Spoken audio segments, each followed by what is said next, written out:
A horse owner has spoken of his devastation after a car crashed into his trailer, resulting in the death of his 2 5-month-old foals. James Mason from near Market Harborough in Leicestershire was travelling on the M25 near Enfield when a car clipped the back of his horse box. The trailer flipped and crashed, killing one foal, with the other having to be put down due to its injuries. Mr. Mason said, "I'm heartbroken. I just want the driver to come forward." The 51-year-old told the BBC he was on his way to Canterbury to drop the foals off for a friend when the crash happened between junctions 24 and 25 eastbound at 8:50 a.m. on Saturday. He said he was gutted as they were rescue animals on the way to start a new life in the countryside. Mr. Mason said he heard a massive crash and a bang, and the van moved slightly. "I looked in my mirror and the horse box is not on the back of the van. My heart just dropped. I pulled over and went straight to the animals. I ran down the hard shoulder to where some people had pulled up. They told me someone hit the back of the trailer and drove off. The whole experience was traumatic. I'm heartbroken. I'm just devastated that someone could drive off like that. I just want the driver to come forward now." The Metropolitan Police said officers were looking for the driver of a grey Volkswagen Charon. The force has urged witnesses to come forward with information and relevant dashcam footage. Anti-Semitic incidents in the UK have more than quadrupled since Hamas's attack on Israel, says a charity which helps Jewish people in the UK. The Community Security Trust, CST, recorded 89 anti-Jewish hate incidents from the 7th to the 10th of October. That marked a more than fourfold rise on the 21 anti-Semitic incidents recorded in the same period last year. Security Minister Tom Tugendhat. The Met Police has also written an open letter to London's Jewish community expressing support and solidarity. The CST says 6 of the 89 incidents recorded were assaults, 3 referred to damage to Jewish property, and 66 were related to abusive behaviour, 22 of which happened online. In examples of incidents given by the group, a Jewish person walking by a synagogue in London on Sunday morning was called a dirty Jew by a stranger who said, "No wonder you're all getting raped." Also in London, a car slowed down outside a synagogue before the occupants of the vehicle shouted "Kill Jews" and "Death to Israel" while waving a Palestinian flag. The CST said, "Make no mistake, these are anti-Jewish racist incidents and hate crimes in which Jewish people, property and institutions are singled out for hate, including death threats and abuse. In many cases, the perpetrators of these disgraceful incidents are using the symbols and language of pro-Palestinian politics as rhetorical weapons with which to threaten and abuse Jewish people." Hamas began its surprise assault on Israel on Saturday, killing more than 1,200 people and taking up to 150 hostages. More than 1,300 people have been killed in Gaza since Israel launched retaliatory airstrikes. Mr. Tugendhat said he took the rise in anti-Semitism in the UK extremely seriously and urged a crackdown on the spread of hate. He compared the ideology of Hamas to that of the Nazis in the 1930s and 40s. "What the Nazis were doing is exactly what Hamas is doing today," he told Sky News. "It is preaching a blood libel, preaching a hatred for Jews, and preaching a hatred that extends around the world." Earlier this week, Home Secretary Suella Braverman wrote to police chiefs to step up patrols to prevent anti-Semitic disorder after the attacks on Israel. Jewish schools in London and Manchester have also stepped up security as concerns grow about a possible rise in anti-Semitism directed at children. Some pupils have been told not to wear blazers and that they can be optional in public places so they cannot be easily identified as Jewish. The Met Police's Deputy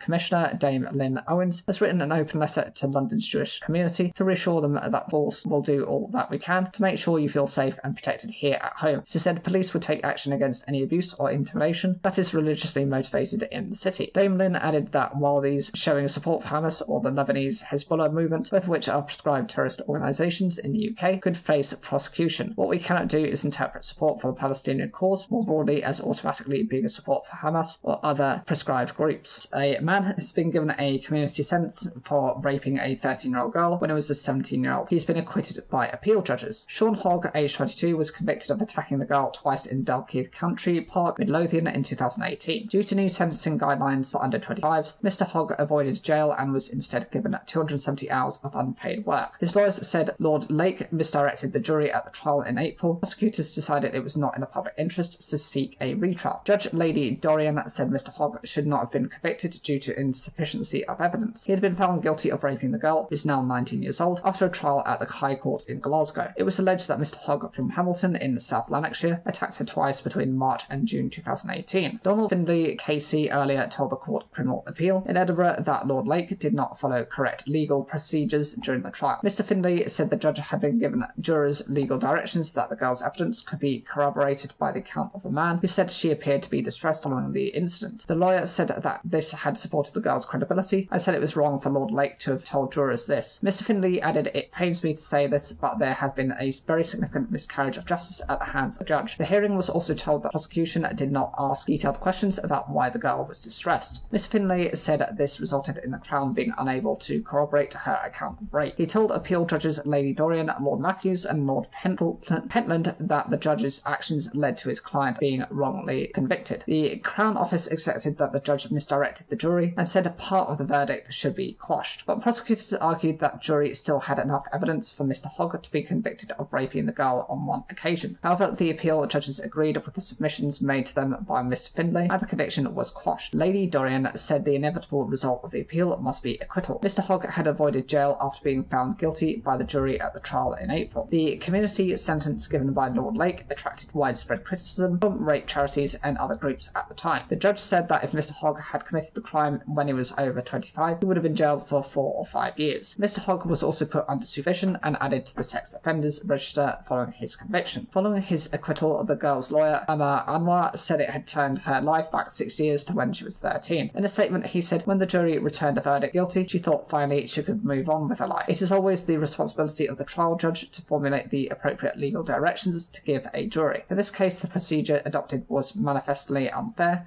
and prejudicial to the defence, and on this basis the appeal had to succeed. Mr. Anwar said it was important for his client that the Crown had not renounced its right to prosecute again if any new evidence became available. A man in his 60s who was arrested over the cutting down of the world-famous Sycamore Gap tree has been bailed. The landmark, which was believed to be about 300 years old and stood beside Hadrian's Wall in Northumberland, was cut down overnight on Wednesday. Northumbria police said the man was arrested on suspicion of criminal damage on Friday and was released on bail pending further inquiries. The force said the investigation remains ongoing. A boy aged 16 who was also arrested on suspicion of criminal damage on Thursday was later released on bail. A police presence remained at the site on Friday and across the weekend, with forensics officers taking measurements and samples of the remains and photographing the area. The tree grew in a natural dip in the landscape near Hexham and featured in the 1991 film Robin Hood, Prince of Thieves, starring Kevin Costner. It was looked after by both the Northumberland Park Authority and the National Trust. On Sunday, Robin Hood actor Brian Blessed urged park bosses to plant another tree near the felled Sycamore Gap landmark. National Trust manager Andrew Pose previously said the stump was healthy and they might be able to coppice the tree where new shoots grow from the trunk's base. Meanwhile, Mark Feather, estate manager at the Woodland Trust, said it would take a few years to develop into even a small tree and around 150 to 200 years before it's anywhere close to what we have lost. Once a tree of this age has gone, the sad truth is you can't replace them within any visible time frame. It takes centuries. Over the past week, people have shared their memories and paid tributes to the landmark, including one man who planted a sapling near the felled tree. National Trust officials said they had to remove the sapling because of the site's UNESCO World Heritage status. The National Trust said it was grateful for the many offers of support, but added it was important for everyone to remember the site is an ancient monument and adding to it can damage the archaeology and is unlawful without prior consent from the government. A 37-year-old woman has choked to death after eating marshmallows at a rugby club fundraising event. Natalie Buss collapsed and died on Saturday night at the event of Beddoe RFC in Rhondda Cynon Taf. In a statement, the club paid tribute to a wonderful wife, mother and daughter, saying they had lost a very dear friend. It is thought it happened during a bingo fundraiser for the club's under-10 side. South Wales Police said it was investigating. Posting on Facebook, Beddoe RFC said the club and the Beddoe community are heartbroken. On Saturday night, we lost a very dear friend who we sadly miss. Everybody associated with Beddoe RFC and within the community are nothing less than devastated at the weekend's tragic accident, and we struggle to comprehend the sense of loss people are feeling. This said, we must acknowledge that our loss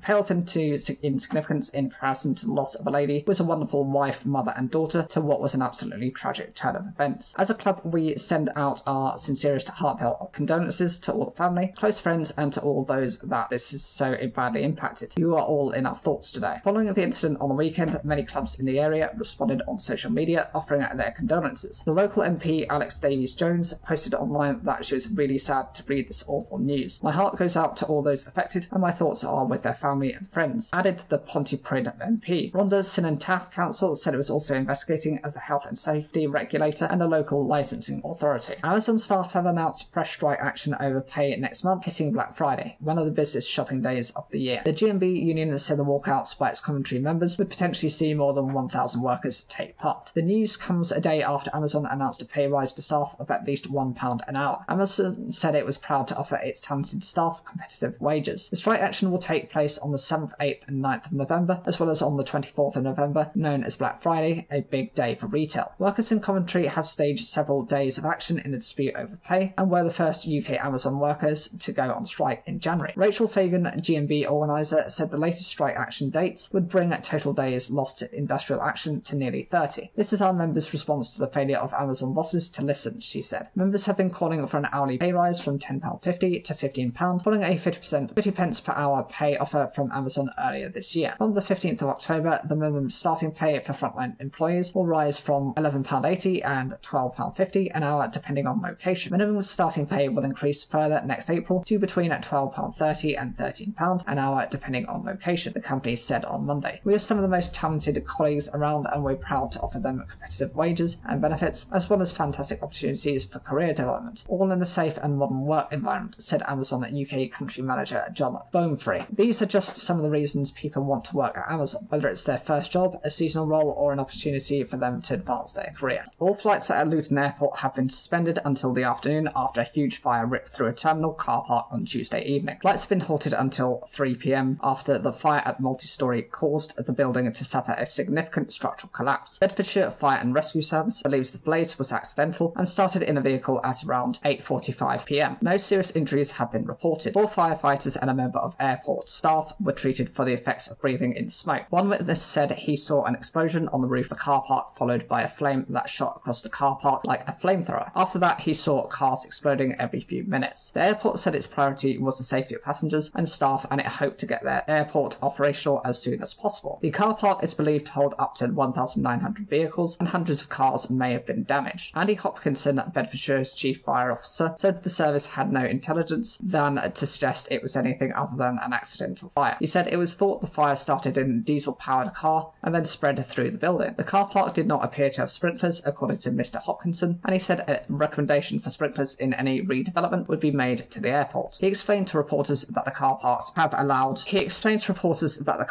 open sides would have allowed the fire to spread horizontally before it went up through the building. Firefighters were staying on site to monitor the smouldering remains. A ramp would be installed on the unaffected car park to help remove unaffected vehicles, he added. He said there is a substantial number that are not damaged. Our focus as well is can we remove those vehicles safely without causing any danger to the responders. Bedfordshire Police asked people not to travel to the area. Public transport running to the airport has been cancelled, and some roads in the immediate vicinity, such as Vauxhall Way, have been closed. There is a heavy police presence with many officers trying to direct people away from the scene. For some stranded passengers, English is not their first language. Many were struggling with their luggage to Luton Airport's railway station as they tried to catch a train, with others trying to get coaches to other airports in order to catch alternative flights. All the airport hotels were fully booked, and many passengers said it felt like airlines had simply dumped them. London Luton is the UK's 5th largest airport after Heathrow, Gatwick, Manchester and Stansted, carrying more than 13 million passengers in 2022. The region's ambulance service said a critical incident was stood down, but it would remain on scene to support fire and rescue colleagues. Bedfordshire Fire and Rescue Service said 15 engines were sent to the airport. A passenger who was on board a plane that was due to take off as the fire broke out said, "We were all just told to get off the flight, that there was an incident, and then we were left in the airport with no proper explanation. 2 hours later, they were told there was a major incident and that they would need to leave the airport. It was all a little bit confusing because I don't think the staff knew exactly what they were supposed to be doing." Another passenger said, "Some of us were very frightened because we'd travelled by ourselves and didn't have anywhere to go after being told to leave the airport." Russell Taylor, age 41, an account director, saw the flames after flying into London Luton from Edinburgh. He told the PA news agency there are a couple of fire engines with a car ablaze on the upper floor of the car park at just after 9 p.m. A few minutes later, most of the upper floor was alight. Car alarms were going off with loud explosions from cars going up in flames. Hundreds of people were stranded, with many saying their cars were in the car park. Helen Doseline from Exmouth in Devon was returning to Luton Airport from Burgos in Bulgaria when a plane was diverted to Stansted in Essex an hour before it was due to land. She said a coach took her to Luton, but she had to walk to the car park with her luggage. "I don't even know if we can get our car out yet," she said. Another passenger, Jason Harris, was supposed to be landing at Luton Airport from Egypt. 3 hours into his flight, he said passengers were informed by the pilot that the fire meant they would be diverted to Bristol Airport. He got a taxi from Bristol to Luton, provided by airline EasyJet, and he had to get a second taxi to his home in Stevenage, in neighbouring Hertfordshire. He said, "Nightmare all around. I know there's been a fire at the airport, but you'd think they'd have a backup road for a way out, but it can't be done." The airport said in a statement on Tuesday night, all flights are currently suspended as emergency services respond to a car fire that has has spread in Terminal Car Park 2. Access to the airport is currently restricted, and we ask that people do not travel to the airport at this time. It said additional staff were on hand to provide assistance to passengers and said they should contact their airline for flight information. The airport's website said the affected multi-storey car park was located just a 5-minute walk to the terminal entrance. Airline provider EasyJet, based at Luton, issued a statement apologising for the inconvenience. It added that it would be providing hotel accommodation and meals to passengers where required. Wizz Air, a Hungarian airline which is its UK base at Luton, warned passengers to expect cancellations and disruptions. Charlotte Vere, the Conservative Minister for Aviation, Maritime and Security, said she was very grateful to emergency service staff who worked hard to put out the fire at Luton Airport last night and this morning. Michelle Laithwaite, CEO and co-founder of Fuel Hub, tells them about the role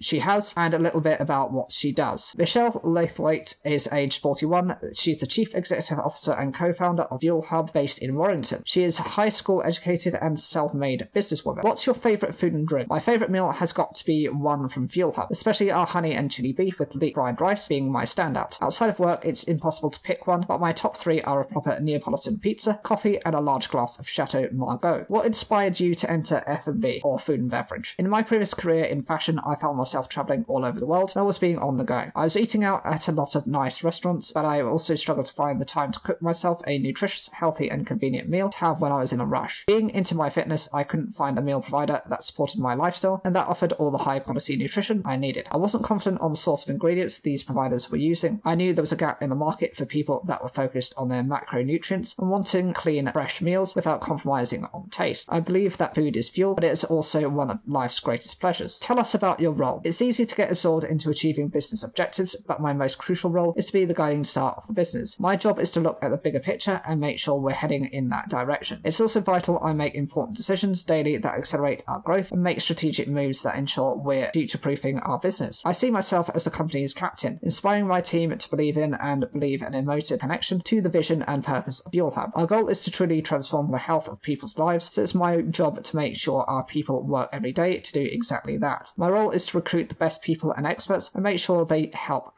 create a culture that buys into our mission. What does your typical day look like? Each day is different to the next, but I'll always have my daily catch-ups with my heads of departments to get a top-level view of what's going on. I oversee all departments of the business and whatever needs the most attention on a specific day. That's what I'll focus on most. Each day I make sure we're operating as a high-performing team that's aligned to the business's goals and KPIs. My day constantly involves inspiring and motivating everyone towards the bigger picture, as well as being there for when the team needs encouragement and support. How did you get to where you are today? I grew up in a working class environment that didn't have a lot of opportunity, but I always had the mindset that if I did something, I'd make it work. I just had a car and a pocket full of ambition. Grafting in any job I found myself in, I wanted to be as successful as could be. Forging a successful career in fashion, its short-term and trend-led business model was something I wasn't passionate about. The industry felt personable and not business-led, so I felt that it was a time to create a business I truly believed in that had a long-term purpose at its core. After a year of testing the idea of Fuel Hub, the feedback was overwhelming and was enough to set myself and co-founder James to be laser-focused to make it a success. When you're having a bad day, what cheers you up? Reminding myself of the incredible people around me, whether that's through my husband, children, or team members, is what gets me through challenging days. I also remind myself that we started Fuel Hub just before COVID, as well as giving birth to my child on the day of our launch. At the time, cooking meals in our first small commercial kitchen with my newborn in the pram next to me seemed to be the biggest hurdle of them all. Fast forward 4 years later and we're facing an unprecedented energy crisis, record level inflation, and a once-in-a-life cost of living crisis. Yet we're still here and growing faster than ever. I need to remind myself that we've overcome greater challenges than just a bad day. However, a sauna and an ice bath does have its magic. What's your favourite part about the food sector? There are so many opportunities in the food sector, especially in our subsector. For all the pain of the pandemic, it opened the door for businesses like ours to thrive. Consumer habits are moving towards health and convenience, which is a space we're quickly dominating in and don't expect to slow down. The food sector can be saturated with different products, but ours is attracting some of UK's most elite athletes, which is something we're proud of. If you can change one thing about the food and beverage sector, what would it be? Our focus is on running a company that operates on a completely zero food waste model. Sustainability sits at the core of everything that we are doing, so we aim to reduce as much waste where we can. Every component of our product is fully sustainable, and I think that if other companies in the food and beverage sector were dedicated to making these changes, then the sector as a whole could become an exemplar of waste management. Higher interest rates could ultimately hit younger workers and those on lower incomes the hardest, a member of the bank's rate-setting committee has warned. Dr. Swati Dhingra is one of the Bank of England's 9-strong monetary policy committee. The bank last month held interest rates at 5.25%, the highest in 15 years. These rises have led to higher mortgage and loan loan repayments for some, but also higher saving ratings. Dr. Dhingra joined the Monetary Policy Committee in August 2022. Since then, the committee has voted to raise interest rates 9 times to curb inflation. Each time, Dr. Dhingra voted against a rise or asked for a smaller one than was ultimately decided on. She cited concerns over the impact on households and businesses. Speaking to the BBC, she said the economy is already flatlined and we think only about 20 to 25% of the impact of the interest rate hikes has been fed through to the economy. So I think that there's also this worry that might mean that we're going to have to pay a higher cost than we should be paying. Interest rates take at least a year typically to fully affect the economy, as higher debt repayments force households to limit spending. Businesses may also cut jobs, with more than 200,000 shed from the UK's labour force in the early summer. Due to recent data, including a dip in inactivity or GDP in July, the Bank of England now expects the economy to grow only very modestly over the second half this year. Dr. Dhingra thinks it may be even worse. When you're growing as slowly as we're growing now, the chances of recession or not recession are going to be pretty equally balanced, so we should be prepared for that. It's not going to be great times ahead. Weaker spending and job cuts ultimately triggered by higher rates could hurt younger workers and those on lower wages particularly bad, the same groups who are among the hardest hit by inflation. Kinds of price increases that we're seeing, which is energy and food, those will typically impact those people more, and then the interest rates will also typically impact younger, less educated people more. So eventually, when we come out of all of this, we're going to see that possibly inequality is going to rise. Nevertheless, she says her colleagues did not take the decision to raise rates lightly. Nobody is going to do this with a smile on their faces. I think it's very hard to see the sort of deprivation when we go to regional visits and we hear about it. There are just horror stories out there. With the UK experiencing particularly stubborn inflation, the International Monetary Fund has cautioned that interest rates may stay close to current levels for 5 years. Some bank officials have also suggested that they are unlikely to fall soon, but there is much uncertainty around. Last month's decision by the bank not to raise rates again was largely unexpected. As Dr. Dhingra points out, if growth falls by much more than it expects from here, a cut may happen sooner. The family of fundraiser Captain Sir Tom Moore kept the profits from his books for themselves, they have said. His daughter Hannah Ingham Moore of Marston Moortane, Bedfordshire, and her family were speaking on talk TV shows Piers Morgan Uncensored. They said they had kept the profits from the Captain's 3 books, reportedly £800,000, at his request. She said her father wanted his family to keep the money in a company separate to the Captain Tom Foundation. There is no suggestion that Miss Ingham Moore did anything illegal by keeping the money from the book sales, rather than donating it to her late father's charity. In the prologue to his 2020 autobiography, Tomorrow Will Be a Good Day, Captain Sir Tom wrote, "Astonishingly at my age, with the offer to write this memoir, I've also been given the chance to raise even more money for the charitable foundation now established in my name. Its goals are those closest to my heart, with a mission to combat loneliness, support hospices and help those facing bereavement. I am deeply honoured to be given yet another opportunity to serve the country of which I am so very proud." In a clip of the TV show released to the BBC, Miss Ingham Moore's husband Colin told Morgan that the vast majority of the £809,000 revenue reportedly raised by the family's company, Club Nook Ltd, came from the 3 books that he wrote with Penguin Random House. He said 95% of the Club Nook money was from the books. Miss Ingham Moore said these were my father's books, and it was honestly just such a joy for him to write them, but they were his books. He had an agent and he worked on that deal. They were Captain Tom's books, and his wishes were that the money would sit in Club Nook. Morgan asked for you to keep, and she replied, yes, specifically. She said that there had been no agreement with her father that in any of the book deals, any of the money would go to charity. The books were never anything to do with the charity, she said. Her father decided what to do with the income from them, and it was his wishes, not ours. He made the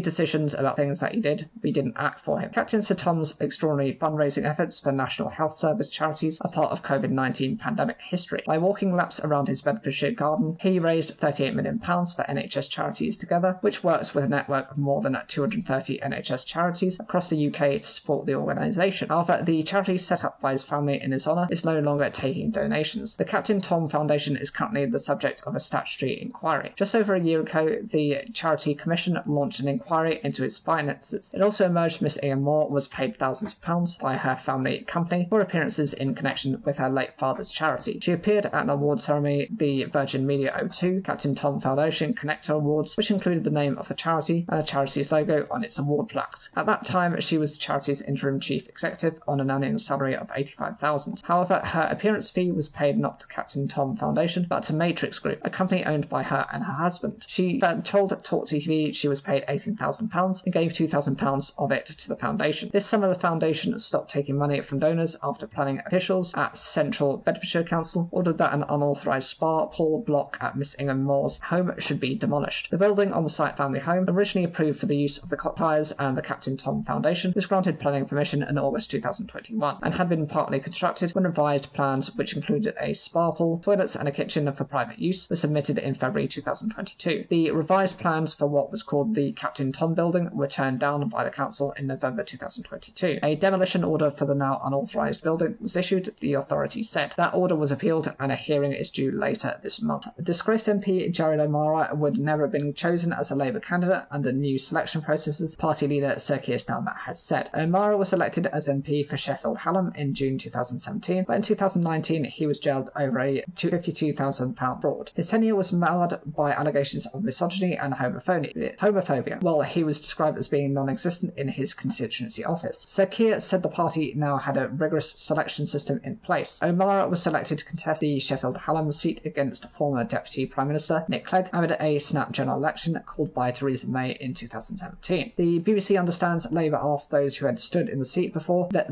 they declined to stand. The selection of O'Mara was also a surprise to local party members who claimed they did not get a say. Following his shock election, O'Mara, who has cerebral palsy and was diagnosed with autism in 2018, had promised every single disabled person out there he would be an ally, friend and champion in Westminster. But his short and turbulent time as an MP included drug and alcohol abuse, sexual harassment allegations, staff resignations and sackings. During his trial, his defence team argued he was an incompetent politician rather than a dishonest one, while suffering badly from anxiety and depression. Lord Paul Scriven, the former Lib Dem leader of Sheffield Council, was at the court where O'Mara's victory was declared in June 2017. Why did he get selected? When it was clear that he was struggling, why didn't they put in extra support, both for him as an individual, but also for the people of Sheffield Hallam? Speaking as part of the new BBC documentary, Sir Keir was asked if he could guarantee a similar situation would never happen again. Responding, he said, "Yes, that's why I've been put in place a rigorous system now for selecting our candidates. I'm determined that across Yorkshire the very best representation is there, and so that will never happen again, because we've already taken the steps to ensure that it can never happen again." Consumer prices continue to rise in the US during September, fueled by higher housing and petrol costs, new figures show. Inflation was 3.7% over the 12 months to September, which is the same rate that was recorded for August. The US Central Bank is debating on whether it will need to raise interest rates again to stabilise price growth. While inflation has cooled significantly from last year, it remains higher than the 2% target. Analysts said the new data from the US Labour Department offered few decisive clues on the next move from the US Federal Reserve. The bigger picture is that the trend is still quite encouraging, but the fight continues, said Olu Sonola, head of US economics at Fitch Ratings. While the annual figure held steady between August and September, inflation cooled from 0.6% to 0.4%. The increase in housing was the biggest contributor to the increase in the Consumer Price Index, which is a basket of goods and services that the Labour Department uses to measure price increases. Petrol prices also continued to climb, although at a slower rate than previously. However, prices for used cars and clothing fell month on month, while the increase in grocery prices slowed. The Federal Reserve has already raised borrowing costs sharply, and its key interest rate now stands at more than 5.25%, up from near zero in March 2022. The rise has hit the public in a number of areas, such as sharply higher mortgage rates and more expensive business loans. The Fed is hoping that the higher rates will encourage savings and reduce business expansion and other activity to cool the economy and ease price pressures. But while inflation has cooled significantly for more than 9% last year, it remains higher than the Fed's target. Officials have warned that they expect rates to remain relatively high for some time, in part because job growth and spending has held up far better than expected. But they have grown increasingly hopeful they will be able to subdue inflation without triggering a severe downturn. A family is taking legal action after their young son lost a toe on an escalator at a train station. The parents of 4-year-old Oscar said his Wellington boot got caught in the side of the escalator at London Bridge on New Year's Day. The family from Sittingbourne, Kent, said they were suing at Network Rail for negligence. The rail company said it would be inappropriate to comment while the case is ongoing. Oscar and his parents had spent the day in London attending this year's New Year's Day parade and having pizza. They were travelling home to Sittingbourne through London Bridge station when the incident occurred. The passing doctor helped treat the boy and an escalator engineer helped free him. Oscar was taken to St Thomas Hospital where his little toe was fully amputated and his fourth toe partially removed. Oscar said, "I was crying because it really hurt." His mother Alison said her son was screaming and crying. "It was terrifying, probably the worst day of our lives," she said. Oscar's father added, "A lovely family day out ended in absolute disaster for us. I am confident our little boy wasn't doing anything he shouldn't have been on the escalator. We were right next to him and it was such a frightening experience to see him suddenly trapped like that." He said his son had been really suffering since and was completely terrified of going near any escalators or lifts. A spokesman for Network Rail said, "The safety and well-being of our passengers is always our number one priority, and our thoughts are with the young boy and his family at this very difficult time. Everyone in Network Rail, and particularly the team at London Bridge Station, are saddened by this incident. However, while the case is ongoing, it would be inappropriate for us to comment comment any further at this stage. A band has said they are being forced to change their name by the owners of EasyJet, who have started legal action against them. Easy Life said the airline's parent company, Easy Group, was suing them because their name was too similar. The Leicester band said they were certain that they have never affected the company's business. Easy Group said it would be unfair to let the band use the Easy brand name without royalty payments. In a statement on social media, Easy Life said the band were being sued because of the similarity of their name to the company. We've worked hard to establish our brand. I'm certain in no way have we ever affected their business, the band said. Although we find this whole situation hilarious, we are virtually powerless against such a massive corporation. Easy Group said other companies, including one of the UK's largest catalogue retailers, also called Easy Life, paid for the use of its brand name. A spokesperson added Stelios Hadjiayono and Easy Group founded and now own the right to the Easy brand name. Other companies, including Easy Life, the catalogue company, pay annual royalties for its use as part of their business strategy. We cannot allow others to simply use it for free, gratis, and for nothing. That would be unfair. Leanne Hall, trademark specialist at Surgeons in Leicester, said Easy Group had a history of taking a lot of action to protect its brand. Easy Group has done a lot of work around the word easy and building up their reputation of it. It's one of those David vs. Goliath fights which always gets the media interested because it's almost not fair that this is happening. But because of their reputation, that does mean that they almost have some rights in just the word easy. It doesn't mean they'll be successful, but they have the reputation to try and do it. The Easy Group has previously taken legal action against a number of companies over the use of the Easy brand. In 2008, a Northampton-based restaurant changed their name from Easy Curry under the threat of legal action. In 2018, The Guardian reported the company took legal action against Netflix over its comedy series Easy, claiming its use of the name breaches its European trademarks. Fast fashion firm Boohoo is planning to make major cost cuts after it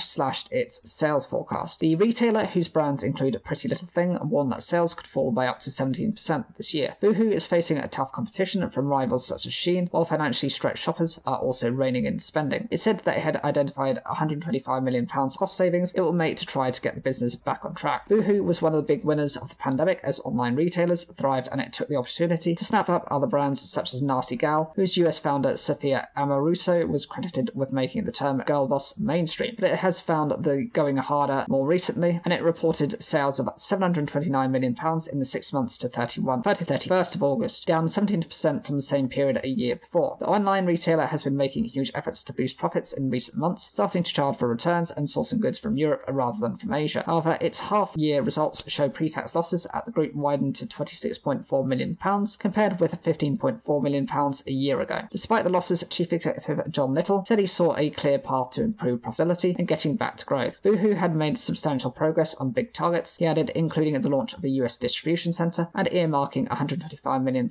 in annual cost cuts to be made throughout its supply chains. It said it would focus on more profitable sales within its labels after downgrading forecasts which previously suggested sales would remain flat or fall by up to 5%. The Manchester-based brand came under fire years ago for selling a bodycon dress for as little as £5. It admitted that the dress was a loss leader, simply designed to draw people in to its website, although the firm would not make any money from it. But such tactics have meant it has faced a lot of criticism. Its cheap, fast turnaround production methods have been criticised over their environmental impact, and it's come up against allegations over poor pay and working conditions at some of its UK warehouses where they are used, which it said it took very seriously. Social media users have hit out at celebrities including Kourtney Kardashian, Barclay, and Naomi Campbell, who recently launched collaborations with Boohoo and Pretty Little Thing for promoting the group. Boohoo said on Tuesday that it was lowering prices to reinforce our value credentials and win shoppers back. Other fast fashion giants such as ASOS have also reported large losses after shoppers have cut back on spending as the cost of living has spiraled. Louise de Glees Favre, apparel analyst at analytics firm Global Data, said that Boohoo was being forced to reckon with reality. She pointed out that its struggles were also partly due to the meteoric rise of Chinese company Shein, which has jumped to the top of the ultra-fast fashion game and continues to steal market share. She suggested that other consumers might also have changed their priorities when it comes to shopping, preferring to invest in longer-lasting pieces. But Boohoo still needs to compete with competitors like Shein and Fashion Nova, and it will need to upscale its marketing efforts if it hopes to compete. Shares in crisis hit Chinese real estate giant Evergrande have jumped as trading in the firm resumed after being suspended in Hong Kong. The company halted trading in its shares on Thursday as it confirmed that its billionaire founder was being investigated by authorities. Evergrande shares soared by more than 40% in early trading on Tuesday before closing at 28% higher. It defaulted on its debts in 2021, triggering a property crisis in China. The latest share suspension came just a month after the firm's previous 17-month trading halt was lifted. There is currently no other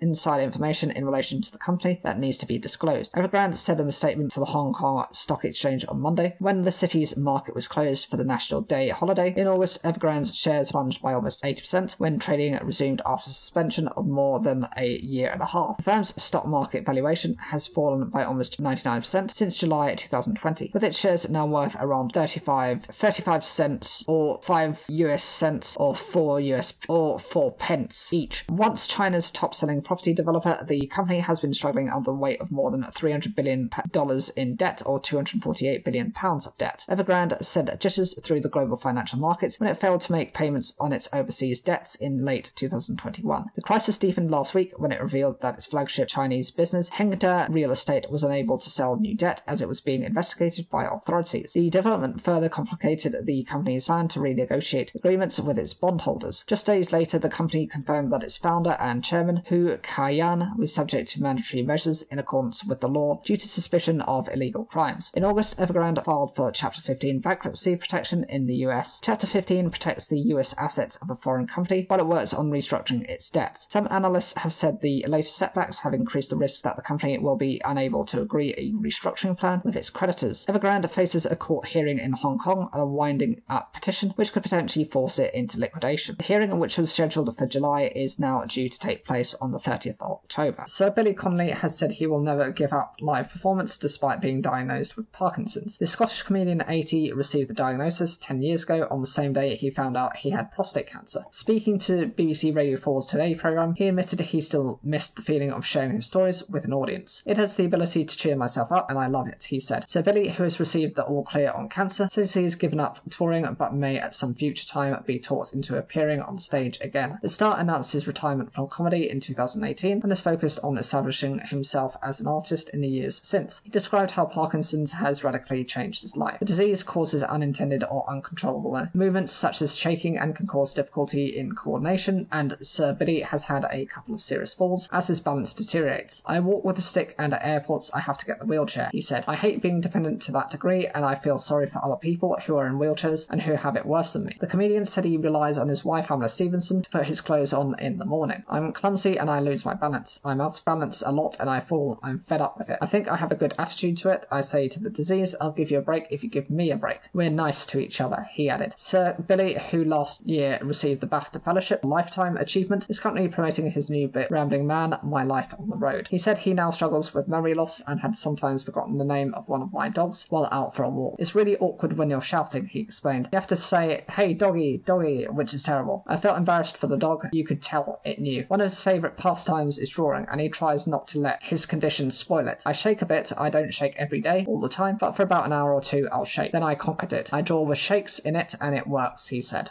Boris Johnson thought it was wrong for the Prime Minister to hold regular meetings with Mark Drakeford and Nicola Sturgeon during the pandemic. The comments have been revealed in his evidence to the COVID inquiry. Wales First Minister had been frustrated at the number of meetings he had with Westminster government, but Mr Johnson feared working closely with First Ministers would make the UK look like a mini EU of 4 nations. That is not, in my view, how devolution is supposed to work. Wales, Scotland and Northern Ireland have their own governments, which have different levels of control over their own affairs, sometimes known as the Devolved Administration or DAs. All 3 had their own lockdown rules, which differed more from the UK's governments in England as the pandemic went on. After initially chairing emergency COBRA meetings with the heads of 3 nations at the beginning of the pandemic, Boris Johnson passed the responsibility on to Michael Gove, the Chancellor of the Duchy of Lancaster. In written evidence to the inquiry, Mr Johnson said, I did chair some of the 4 national COBRAs, but I was content to let Michael lead. Apart from the workload, he said there were 2 good reasons for this, one of principle and one practical. It is optically wrong in the first place for the UK Prime Minister to hold regular meetings with other DA First Ministers as though the UK were a kind of mini EU of 4 nations, and we were meeting as a council in a federal structure. That is not, in my view, how devolution is meant to work. Federalism is where power is more equally divided between central and regional governments. That is not the case in the UK, where ultimate power still lies with the central government in Westminster, despite the 3 devolved nations being permitted to make their own decisions. Mr Drakeford wrote to the UK government in April 2020, asking for a regular rhythm to meetings between the devolved nations and the Westminster government, but it is clear there was a difference of opinion within government about how to deal with the devolved authorities. Ministers were concerned that regular meetings would not necessarily mean that the devolved administrations would agree with their approach to COVID. There was a warning in one meeting of UK government ministers when Mr Drakeford's request was discussed that regular meetings with Wales, Scotland and Northern Ireland could be a potential federalist Trojan horse. In minutes of the meeting, the then Secretary of State for Wales, Simon Hart, was nervous about excluding the 3 countries from decisions and thought they as a government could possibly engage more than we are at the moment. But it noted he did think that Mr Drakeford was positioning himself for next year's Assembly elections. The Scottish Secretary Alistair Jack thought that working at official level would be better than with the heads of government, as it would avoid Scottish FM grandstanding. In WhatsApp messages, Boris Johnson's former advisor Dominic Cummings advised the Prime Minister to chair daily meetings from Downing Street's cabinet room and not with the DA's devolved administrations on the phone all the time either, so people can't tell the truth. In her testimony to the COVID inquiry, politics expert Professor Alisa Henderson of Edinburgh University said there was a fear of federalism, there is a fear of leaks, that the UK government perceived as self-serving nature to the motives of the devolved administrations. She said the minutes of the meetings of UK government ministers was the most remarkable document I have read in a number of years. There is no suggestion, she said, that it might improve decision-making if more voices from more parts of the UK were included. Boris Johnson believed that the divergence in policies between the four nations became a growing presentational problem. In his written testimony, he said he regrets not using civil contingencies legislation rather than public health legislation for COVID laws. This would mean that only the UK government could have decided on the rules around COVID, preventing the devolved governments from pursuing their own policies. He said there was always a risk that the devolved governments would diverge and choose a more restrictive measure, or one that was perhaps different for the sake of being different. In his written testimony, the former Welsh Health Minister Vaughan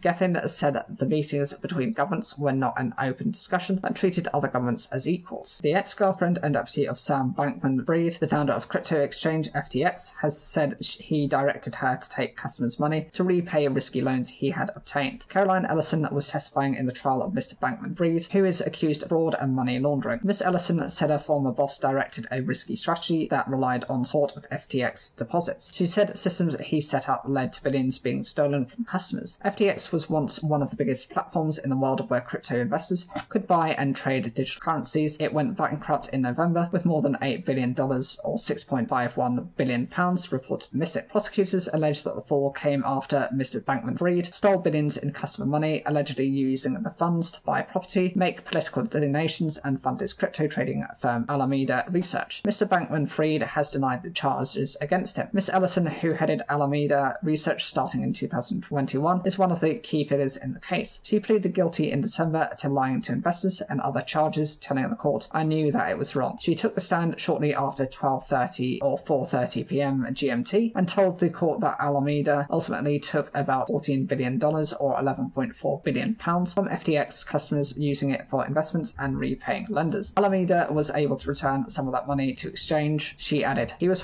the one who set up those systems that allowed Alameda to take the money, and he was one who directed us to take customer money to repay our loans. She said she repeatedly conferred with Mr Bankman-Fried on the state of the firm's finances, running analysis at his request that showed the firm was risking trouble as it took on loans that could require repayment at any moment. He allegedly directed her to provide loans to FTX executives and sometimes to buy digital currencies to support their values, even when it led Alameda to lose money. For any major decisions, I would always run them by Sam, she said. He directed me to commit these crimes, but she would always defer to him in decision-making, despite her concerns. She said that at key moments, such as when he was considering setting up a multi-billion-dollar fund to invest in new companies, he often moved towards, despite her challenge. He was well aware of the risks, asking her to run analysis of worst-case scenarios, many of which later materialized, but she said he was proudly risk-neutral. Miss Ellison's arrival on the stand was greeted with nervous laughter, especially after she struggled for a long moment to find Mr Bankman-Fried in the courtroom. A wide range of people, from former FTX customers to casual observers, has been anticipated her first-hand account of what led to the once powerful exchange to collapse last year, turning Miss Ellison into a star witness. Ben McKenzie, the star of the OC, who has written a book critical of crypto, was among the onlookers sitting in the courtroom and watching from overflow locations in the New York courthouse. She is admitted to a range of charges, including lying about the relationship between the two firms in expectation of a reduced sentence. Mr Bankman-Fried's lawyers have argued that Alameda's relationship with FTX was characterized by business practices that were reasonable, given its role helping to ease trading on the platform. In their opening arguments, they claimed that the firm's problems were fueled by Miss Ellison's failure to heed Mr Bankman-Fried's warning to protect the firm against turmoil in the crypto markets. On the stand on Tuesday, Miss Ellison said she felt she lacked experience to lead Alameda and spoke candidly about her on and off again relationship with Mr Bankman-Fried. "The whole time we were dating, he was also my boss," she said, adding that their personal dynamic was also strained. "I wanted more from our relationship, but often felt he was distant or not paying much attention to me." Miss Ellison met Mr Bankman-Fried when they both worked at the investment firm at Jane Street. The daughter of MIT economist who earned a maths degree at Stanford, she said a family background rooted in academia and an ambition to make money to do good. She is one of several members of Mr. Bankman-Fried's inner circle to take the stand against him. Burger King remains open as usual in Russia, despite the brand's owner pledging to leave more than a year ago. Restaurant Brands International RBI, which owns 15% of the fast foods franchise business in Russia, had said it had no new updates to share at this time on its exit. The firm said in March 2022 that it had started the process to leave Russia. Since the outbreak of the war in Ukraine, Western companies have been under pressure to leave Russia. Critics accused RBI of sustaining Putin's regime by failing to ditch its stake in its Russian business. RBI, one of the world's largest fast food restaurant companies, has cited its complicated franchise agreement for its difficulty in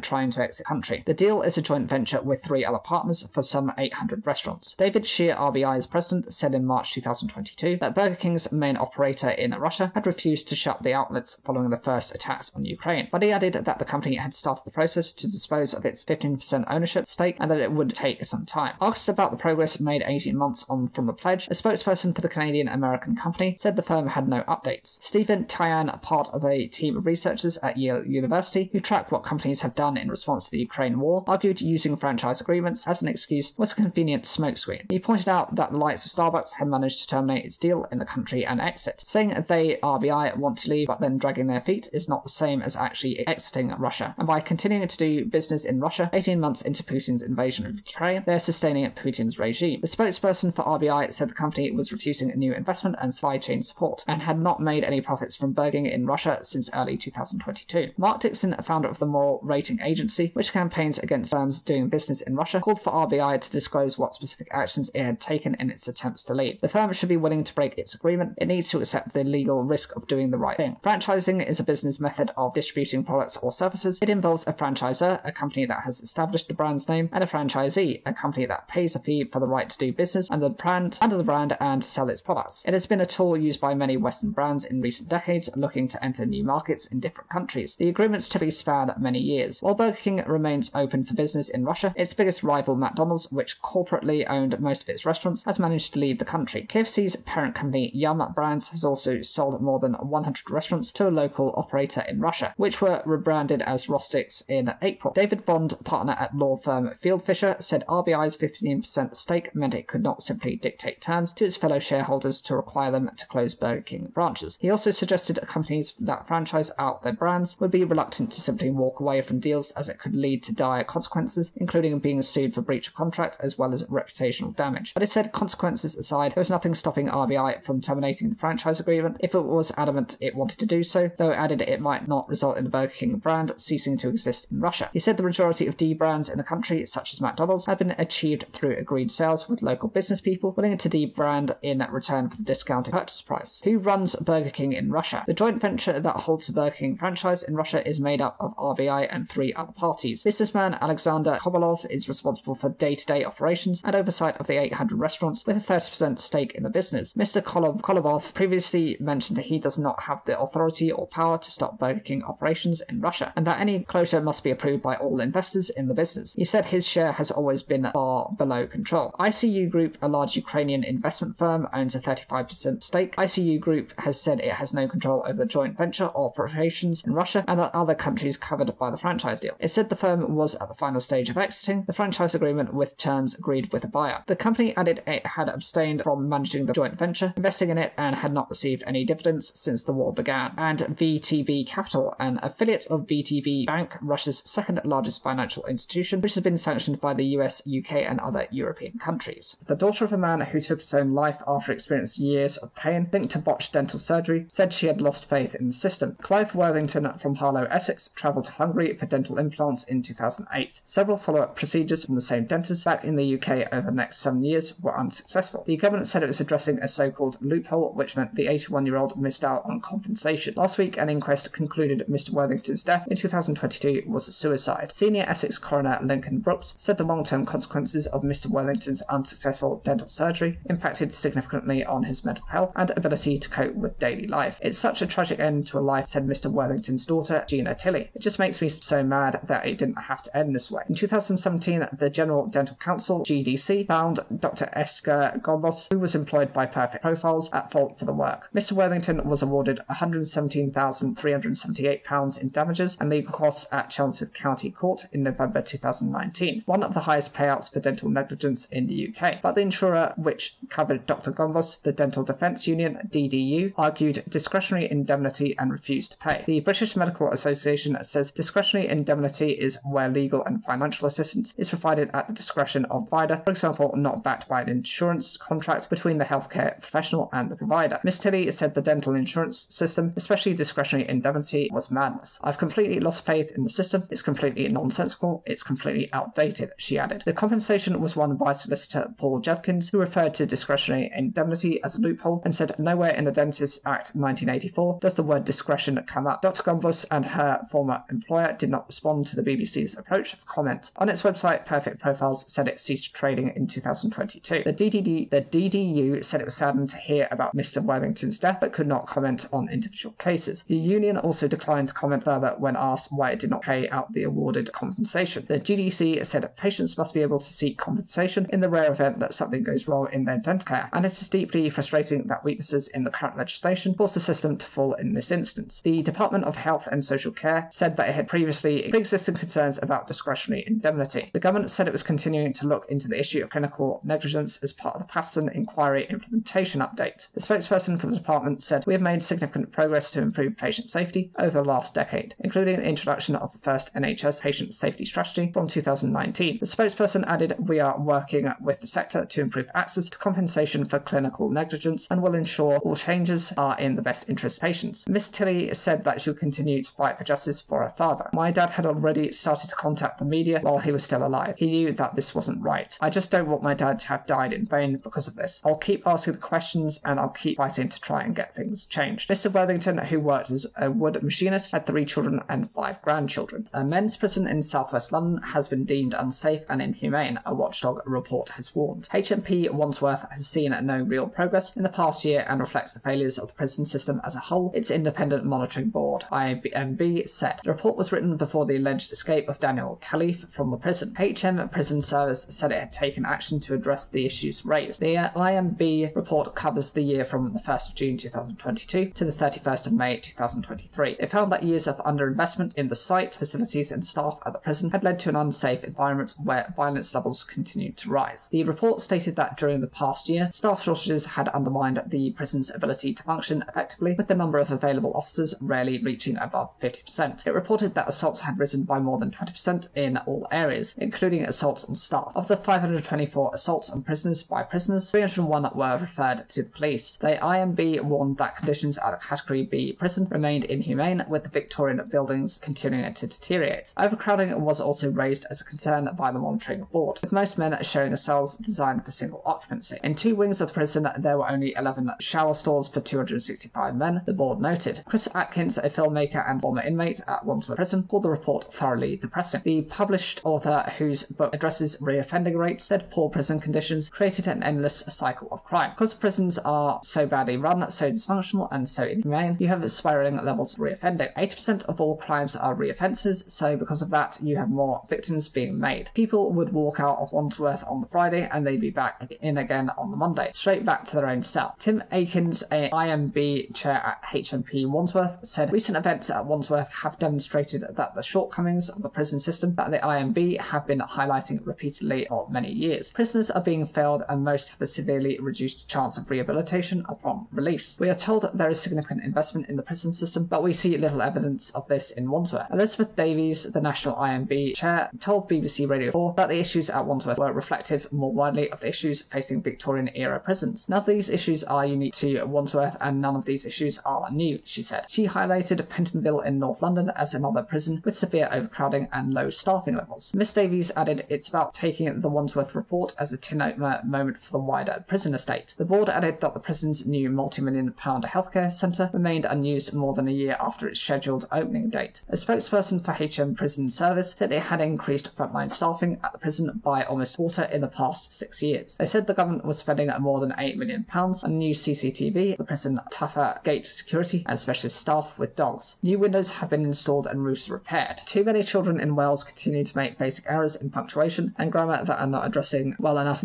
well enough through teacher feedback, a report says. Heston inspected schools for all ages in 2022 to 2023 to create an overview of what is working working well across education. It also found attendance remains below pre-pandemic levels, raising concerns for the most deprived. The Association of School and College Leaders, SIMU, called it dispiriting. Its director, Ethne Hughes, said the report shows a lack of understanding the pressures that school and college leaders are under and the context in which they are operating. The report was compiled by Estin's Chief Executive, Chief Inspector Owen Evans, and is intended to provide a timely overview of what's working well and what needs to improve across education and training. Looking at primary schools, it said, similarly to last year, in too many schools, pupils do not write at length frequently enough and make basic errors in grammar and punctuation that are not addressed well enough through teacher feedback. Of secondary schools inspected, 18 or 64% of schools received a recommendation to improve the effectiveness of teaching. Welsh language skills of those at English medium primary schools remain a concern, while it also said too often teachers plan independent activities for pupils that do not challenge them sufficiently and do not help them to progress with their learning. Attendance also remains below pre-pandemic levels, with the report adding that the attendance of pupils who are at risk from deprivation is at a particular concern. Overall, 60 or 27% of primary schools received a recommendation to improve their curriculum to help develop pupil skills, 46 or 21% were told to improve literacy skills, and 37 or 17% were for numeracy skills. Of 169 English medium primary schools inspected, 51 or 30% were identified as needing to improve pupils' Welsh language skills, in particular spoken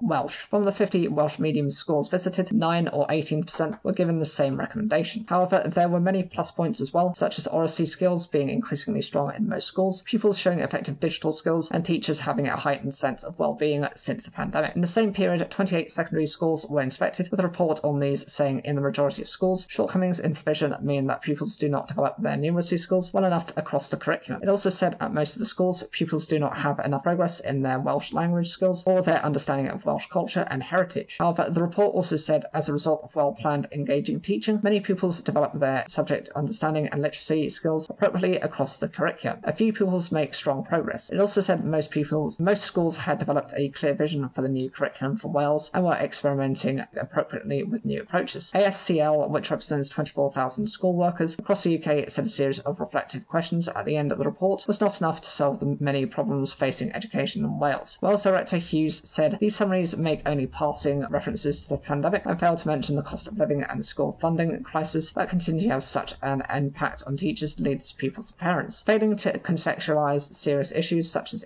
attendance and putting the blame on school leaders is hugely demoralising. This ignores the efforts being made to address this in the schools and the fact that parents, local authorities and national government all have roles to play in improving attendance. So the BBC has defended its decision not to describe Hamas militants as terrorists in coverage of the recent attacks in Israel. UK Defence Secretary Grant Shapps said the policy is verging on disgraceful. A BBC spokesperson noted it was a long-standing position for its reporters not to use the term themselves unless attributing it to someone else. Veteran BBC foreign correspondent John Simpson said calling someone a terrorist means you're taking sides. But Mr. Shapps said the BBC needs to locate its moral compass. I actually think it's verging on disgraceful, this idea that there is some sort of equivalence and they'll always say, well, there's two sides, he told LBC. He said Hamas, who have gone out and slaughtered innocent people, babies, festival goers, pensioners, is a prescribed organisation in the UK, meaning the government officially views it as a terrorist organisation that is illegal to support. They are not freedom fighters, they are not militants, they are pure and simple terrorists, and it's remarkable to go to the BBC website and still see them talking about gunmen and militants and not calling them terrorists, Mr. Shapps said. Foreign Secretary James Cleverly and Culture Secretary Lucy Fraser have also urged the broadcaster to revise its policy, while Labour leader Sir Keir Starmer has said to the BBC it needs to explain why it isn't using that word. I said terrorism and terrorist, and to me that's obviously what we are witnessing. A BBC spokesperson said we ought to take our use of language very seriously. Anyone watching or listening to our coverage will hear the word terrorist used many times. We attribute it to those who are using it, for example the UK government. This is an approach that has been used for decades and is in line with that of other broadcasters. The BBC is an editorially independent broadcaster whose job is to explain precisely what is happening on the ground so our audiences can make their own judgments. Simpson responded to criticism in a post on X. British politicians know perfectly well why the BBC avoids the word terrorist, and over the years plenty of them have privately agreed with it. Calling someone a terrorist means you're taking sides and ceasing to treat the situation with due impartiality. The BBC's job is to place the facts before its audience and let them decide what they think honestly and without ranting. Among other broadcasters, Sky News declined to comment, and ITN, which provides news for ITV, Channel 4 and Channel 5, let its newsroom decide on a case-by-case basis. Stories on the Sky News and ITV News websites mainly refer to Hamas militants or fighters, although ITV has also described them as terrorists. The Israel-Gaza war has has dominated the news since the weekend when Hamas entered communities in Israel, killing at least 1,200 people and taking dozens of hostages. Israel has responded by bombing Gaza, killing more than 1,000 people in airstrikes, and cutting its supplies of electricity, fuel and water. The corporation's editorial guidelines say the word terrorist can be a barrier rather than an aid to understanding. They say we should convey to our audience the full consequences of the act by describing what happened. We should use words which specifically describe the perpetrator, such as bomber, attacker, gunman, kidnapper, insurgent and militant. We should not adopt other people's language as our own. Our responsibility is to remain objective and report in ways that enable our audiences to make their own assessments about who is doing what to whom. A record 134 gold medals were awarded at this year's World Steak Challenge, an event which recognises the best quality meat around the world. A total of 346 medals were awarded to steaks following an extensive judging process held earlier this month in Amsterdam. As well as 134 gold medals being awarded, 120 steaks were given silver medals and 92 steaks bronze medals. Australia took home the most gold medals with 18 steaks. From the country awarded the accolade, with Ireland having the Great Medal Haul with 67 steaks awarded a gold, silver or bronze award. Steaks were divided into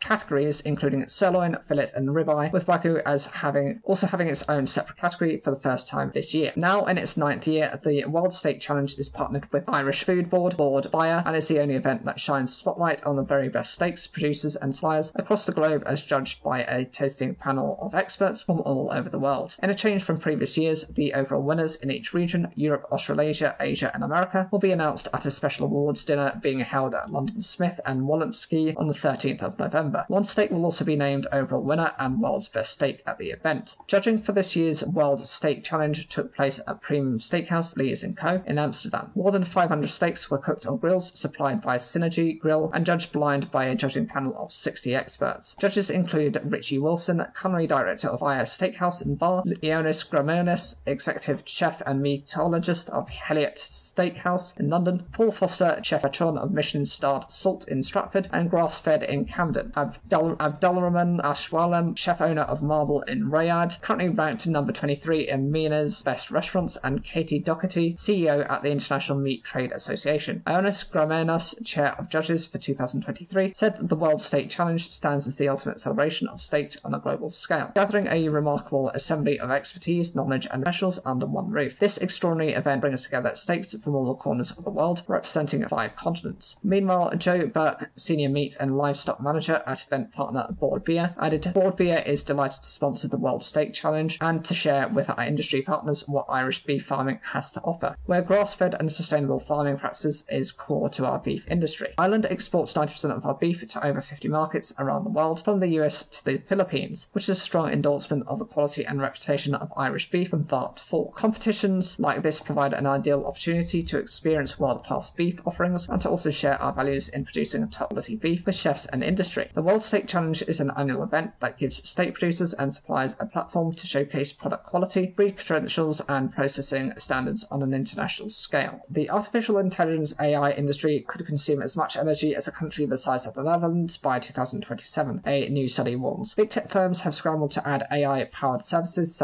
since ChatGPT burst onto the scene last year. They use far more power than conventional applications, making going online much more energy intensive. However, the study also said AI's environmental impact could be less than feared if its current growth slowed. Many experts, including the report author, say such research is speculative as tech firms do not disclose enough data for an accurate prediction to be made. There is no question, though, that AI requires more powerful hardware than traditional computing tasks. The study by Alex de Vries, PhD candidate at the VU Amsterdam School of Business and Economics, is based on some parameters remaining unchanged, such as the rate at which AI is growing, the availability of AI chips and servers continuing to work at full pelt all the time. Mr. de Vries considered that the chip designer NVIDIA is estimating to supply about 95% of the AI processing kit required by the sector. By looking at the amount of these computers it is expected to deliver by 2027, he was able to approximate a range for the energy consumption of AI of 85 to 134 terawatt hours, TWh, of electricity each year. At the top end, that is roughly the amount of power used annually by a small country. You would be talking about the size of a country like the Netherlands in terms of electricity consumption. You're talking about 0.5% of our total global electricity consumption. Mr. de Vries said his findings showed that AI should be used only when it is really needed. His peer-reviewed study has been published in the journal Joule. AI systems such as the large language models that power popular chatbots like OpenAI's ChatGPT and Google's Bard require warehouses full of specialist computers called data centers to work. That means the equipment is more power hungry, and like traditional kit, it also needs to be kept cool using water-intensive systems. The research did not include the energy required for cooling. Many of the big tech firms don't quantify this specific energy consumption or water use. Mr. De Vries is among those calling for the sector to be more transparent about it. But there is no doubt demand for the computers that power AI is mushrooming, and with it, the amount of energy needed to keep those servers cool. Benny Quinn, boss of the Scottish data centre firm Data Vita, said his company has gone from receiving 1 or 2 inquiries a week at the start of 2023 about using his facility to house AI kit to receiving hundreds. He also described the difference in energy use between a rack containing its standard servers and one containing AI processors. A standard rack full of normal kit is about 4 kilowatt hours of power, which is equivalent to a family house, whereas an AI kit rack would be about 20 times that, so about 80 kilowatts of power. And you could have hundreds, if not thousands, of those within a single data centre. He added that Scotland's colder and wetter climate provided a natural advantage in helping the data centres with keeping equipment cool, but it is still a huge task. In its latest sustainability report, Microsoft, which is investing heavily in AI development, revealed that its water consumption had jumped by 34% between 2021 and 2022 to 6.4 million cubic meters, around the size of 2,500 Olympic swimming pools. Professor Kate Crawford, who wrote a book about AI and its impact on the environment, said the issue kept her awake at night. Speaking to the BBC in July, she said, "These energy-intensive systems take enormous amounts of electricity and energy, but also enormous amounts of water to cool these gigantic AI supercomputers. So we are really looking at an enormous extractive industry for the 21st century." But there are also hopes that AI could help solve some of the environmental challenges facing the planet. Google and American Airlines recently found pilots could halve the amount of contrails, vapor trails, created by aircraft by using an experimental AI tool to select altitude. Contrails are known to contribute to global warming, and the US government is among those spending millions of dollars on trying to recreate nuclear fusion, the way the sun gets its energy. Success here would be a real game changer in the form of a limitless green power supply. AI could speed up the research which has been going on since the 1960s with very slow progress. In February this year, university academic Brian Spears said he had used AI to predict an outcome in an experiment which resulted in a breakthrough. For 100 trillionths of a second, we produced 10 pentawatts of power. It was the brightest thing in the solar system. An exceptional scientist who worked on developing a new class of antibiotics has died aged 29. Dr. Kirsty Smitten had studied at the University of Sheffield and went on to help create drugs to tackle antimicrobial resistance. She won several awards during her career and was recently named on Forbes magazine's 30 Under 30 list. Dr. Smitten died from a rare form of heart cancer on the 4th of October, the University of Sheffield confirmed. The co-founder and CEO of spin-out company Metallo Bio Ltd, Dr. Smitten was also actively involved in various sporting teams across South Yorkshire, the university said. This included AFC Northern Woodseats Ladies, which she helped launch. Dr. Smitten, who was originally from Solihull, had been diagnosed with cardiac angiosarcoma, a rare terminal disease, which affects just 2 people in the UK every year. In April, she told the BBC, "It's so rare that my oncologist and none of the sarcoma team in Birmingham had ever seen it before. No one knows that you can ever get heart cancer. I didn't, and I work in medicine." Despite the diagnosis, Dr. Smitten continued to work, saying it helped her keep going. Paying tribute, Professor Jim Thomas, co-founder of Metallo Bio Ltd, said that Dr. Smitten had been an exceptional individual. Apart from her academic and burgeoning commercial successes, she was a keen and competitive sportswoman. When diagnosed with an exceptionally rare and aggressive cancer, she went on to document her life on social media and used this as a lever for fundraising activities. She even set up an online support group for cardiac angiosarcoma to help others across the world, and was nominated to become a Sarcoma UK Young Sarcoma Voice of the Year. Professor Thomas added, "Kirsty was the most extraordinary person I have met in my career." Dr. Smitten's family said they wanted to continue her work and planned to set up a charity in her name. Bernie Ecclestone, the former boss of Formula One, has been given a suspended sentence after pleading guilty to fraud. The 92-year-old did not declare more than £400 million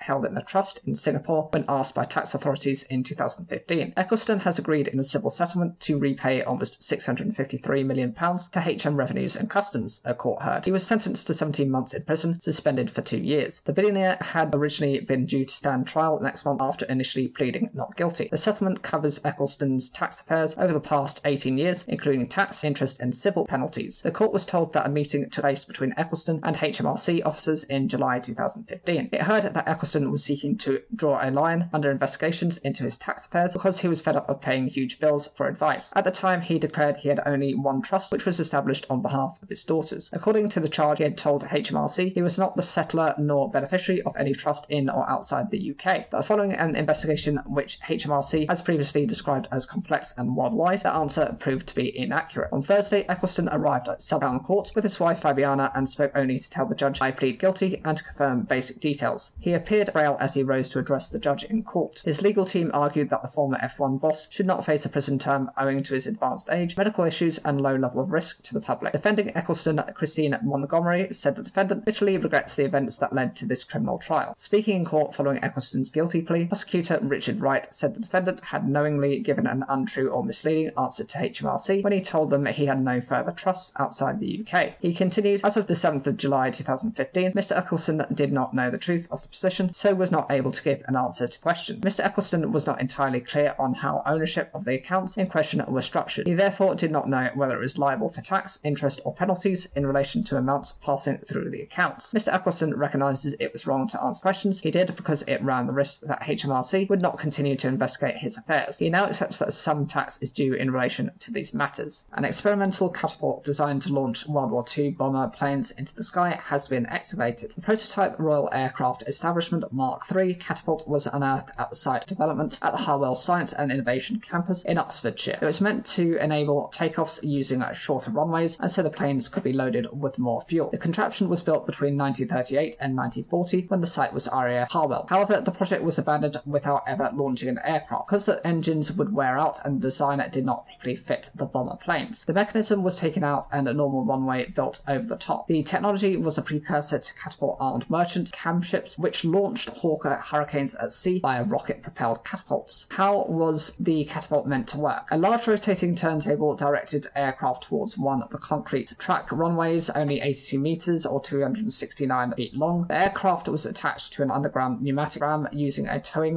hook. Underneath the turntable, Rolls-Royce Kestrel aero engines compressed air to 2000 psi to drive the ram. High-pressured air was forced into the pneumatic ram, which rapidly expanded to the length of the guided track, and the bomber would then be catapulted into the sky. Archaeologists at the Museum of London Archaeology, MOLA, have now recreated a 3D digital replica of the remains. Project Officer Susan Porter said this fascinating structure reminds us of the rapid experimentation and innovation of the interwar years and World War II. Crucially, recording the location and appearance of every inch means that the catapult is preserved by record for future generations. The catapult has now been dismantled to allow construction works in the area to continue, though the remains are being archived. Excavations also uncovered large lights from another nearby runway and a spigot-type gun emplacement used to defend it from attack. Strictly Come Dancing star Amy Dowden has revealed she found losing her hair to cancer treatment so traumatic she could not bear looking in the mirror. She said that she had given up brushing her hair because so much was falling out. Appearing on Strictly's spin-off It Takes Two, the dancer from Caerphilly said she had surprised her family with a snap decision to shave her head. She added she hoped it would help inspire other people with cancer. Wearing a wig as chatted to the BBC Two show's host and fellow dancer Jeanette Manrara, she said no amount of preparation could have readied her for rapidly losing her locks. "I found it really traumatic. I couldn't even brush my own hair after a while," the 33-year-old said. "So I'd get my husband Ben to do it for me instead. I'd gone bald on top, and at the end I couldn't even look in the mirror anymore." She was diagnosed with stage 3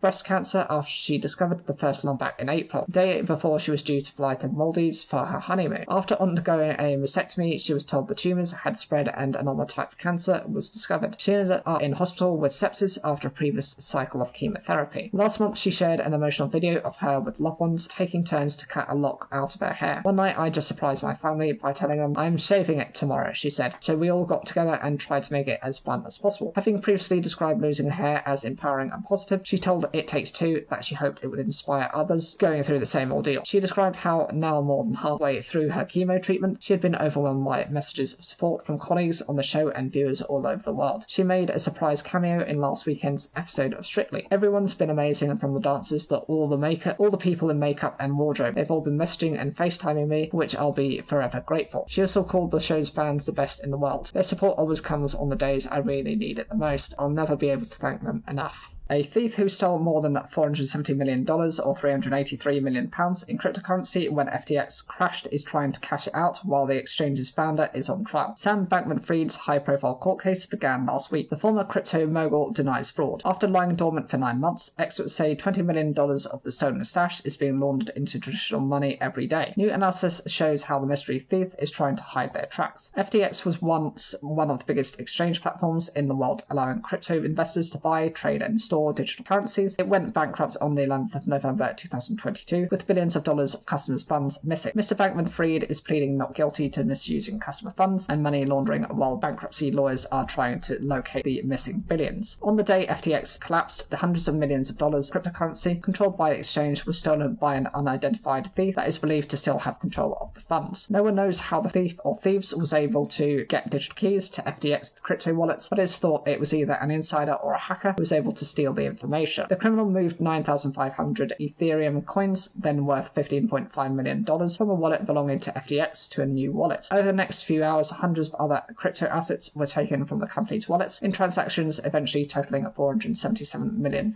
According to researchers from Elliptic, a cryptocurrency investigation firm, the thief lost more than $100 million in the weeks following the hack, as some was frozen or lost in processing fees as they frantically moved the funds around to evade capture. But by December, around $70 million was successfully sent to a cryptocurrency mixer, a criminal service used to launder Bitcoin, making it difficult to trace. Without using a mixing service to hide the illicit origins of their Bitcoin, criminals risk being caught or having their funds seized by cryptocurrency exchanges. Such exchanges allow people to exchange coins like Bitcoin and Ethereum for traditional cash. Although mixers make it difficult to trace, Bitcoin Elliptic was able to follow a small amount of the funds, $4 million, that was sent to an exchange. The rest of the stolen FTX stash, around $230 million, remained untouched until 30th September, the weekend before Mr. Bankman-Fried's trial began. Nearly every day since then, chunks worth millions have been sent to a mixer for laundering and then presumably cashing out. Elliptic has been able to trace $54 million of Bitcoin being sent to the Sinbad mixer, after which the trail has gone cold for now. Experts say the activity is strange and goes against the norm for cryptocurrency hackers and thieves. Crypto launderers have been known to wait for years to move and cash out assets once public attention has dissipated, but in this case they've begun to move just as the world's attention is once again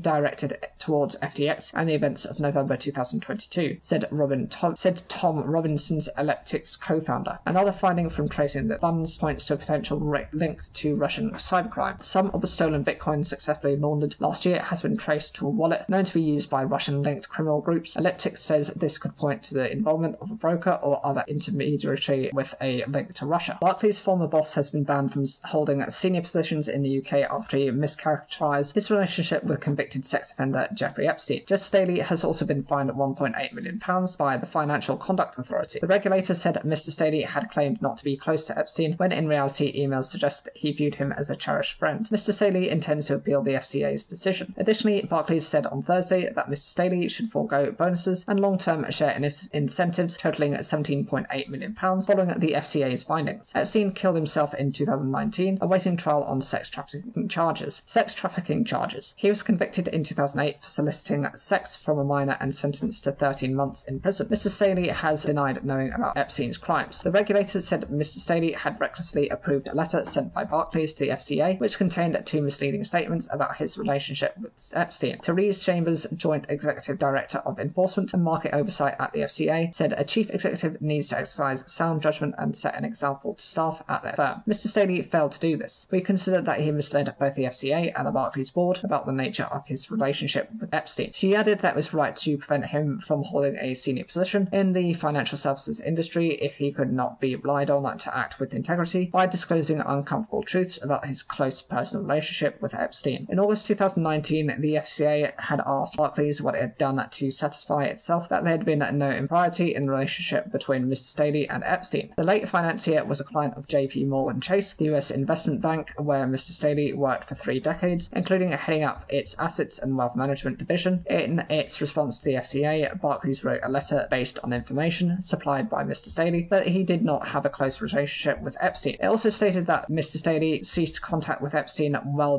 before he joined Barclays. Mr. Staley said the letter was fair and accurate, but emails between the 2 men showed that Mr. Staley had described Epstein as one of his deepest and most cherished friends. In addition, Mr. Staley had been in contact with Epstein in the days leading up to his appointment as chief executive, being announced on the 28th of October 2015. Mr. Staley began his role at the bank 2 months later. The FCA said that while Mr. Staley did not draft the letter personally, there was no excuse for his failure to correct the misleading statements. In doing so, it added, he recklessly misled the FCA and acted with a lack of integrity. A spokesman for the Bank of England's Prudential Regulation Authority said, we support the FCA's decision announcement today against Jess Staley. It is imperative that senior managers act with integrity and are open and cooperative with the regulators. Last month, Mr. Staley reached settlement with JP Morgan over claims that he failed to fully disclose the extent of his friendship with Epstein while an employee. Terms of the deal were not disclosed. The bank had sued Mr. Staley, alleging he was responsible for its decisions to do business with Epstein and should be held responsible for any damages incurred by the bank as a result of related lawsuits. In response, Mr. Staley said he had no decision-making power over the late financier's accounts, and the allegations extended beyond his time at the bank. In an earlier filing, his lawyer had described allegations as slanderous and the potential damages astronomical, writing that the stakes could hardly be higher for Mr. Staley as he sought to disprove the claims.